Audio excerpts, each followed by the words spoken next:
ஒரு ஊரில் வயதான சிவபக்தர் ஒருவர் வாழ்ந்து வந்தார். சிவனின் பரிபூரண அருள் அவருக்கு இருந்தும் கூட எந்தவித பெருமிதமும் இன்றி மிக எளிமையாக வாழ்ந்து வந்தார். ஒரு நாள் தன்னுடைய குடிசையில் அமர்ந்து கொண்டு கிழிந்த தன் துணியை தைத்து கொண்டிருந்தார். இது ஒரு புறம் இருக்க, சிவனும் பார்வதி தேவியும் உலக மக்களின் நிலை அறிய வான்வெளியில் வலம் வந்து கொண்டிருந்தனர். அப்போது பார்வதி தேவி அந்த வயதான சிவபக்தரை கண்டார். உடனே சிவனிடம் அவரை காண்பித்து, ஐயனே, இவருக்கு நாம் ஏதாவது வரம் வழங்க வேண்டும் என்றார். அவரை பார்த்த சிவன், அவன் அந்த நிலையை எல்லாம் கடந்து விட்டான் தேவி, நாம் நமது பயணத்தை தொடரலாம் என்றார். ஆனால் பார்வதி தேவி அவரை விடவில்லை. ஒரு வழியாக சிவனை அழைத்து கொண்டு அந்த பக்தனை காண பார்வதி தேவி வந்தார். இவர்களை கண்டதும் அந்த வயதான பக்தர் மனம் மகிழ்ந்தார். தன்னுடைய குடிலில் அமர வைத்து தாகத்திற்கு மோர் கொடுத்தார். பின் தான் செய்து கொண்டிருந்த உடை தைக்கும் பணியை அவர் மீண்டும் தொடங்கினார். சில நிமிடங்கள் இப்படியே சென்றது. உடனே பார்வதி தேவி தன் கண்களால் சிவனிடம் சைகை செய்ய, உடனே சிவபெருமான் தன் பக்தனிடம், நாங்கள் விடை பெறுகிறோம் என்றார்.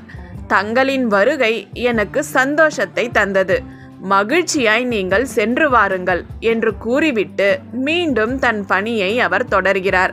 பார்வதி தேவி மீண்டும் சிவனிடம் சைகை செய்ய, உடனே சிவன், பக்தா, நாங்கள் இருவரும் யாருக்கேனும் காட்சியளித்தால் அவருக்கு வரங்களை தருவது எங்கள் வழக்கம். ஆகையால் உனக்கு தேவையான வரத்தை நீ கேள், நாங்கள் தந்துவிட்டு செல்கிறோம் என்றார். இதை கேட்டு புன்னகைத்த அந்த முதியவர், நீங்கள் இப்படி கேட்டதே மகிழ்ச்சி, ஆனால் எனக்கு எந்த வரமும் வேண்டாம், நீங்கள் உங்கள் பயணத்தை தொடருங்கள் என்றார். பார்வதி தேவி விடுவதாக இல்லை. நீங்கள் ஏதாவது வரம் கேட்கத்தான் வேண்டும் என்றார்.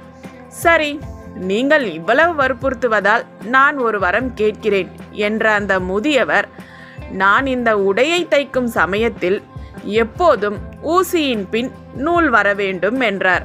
இதை கேட்டு திகைத்த சிவனும் பார்வதி தேவியும், இப்போதே அது அப்படித்தானே நடக்கிறது என்று கூறினார்கள்.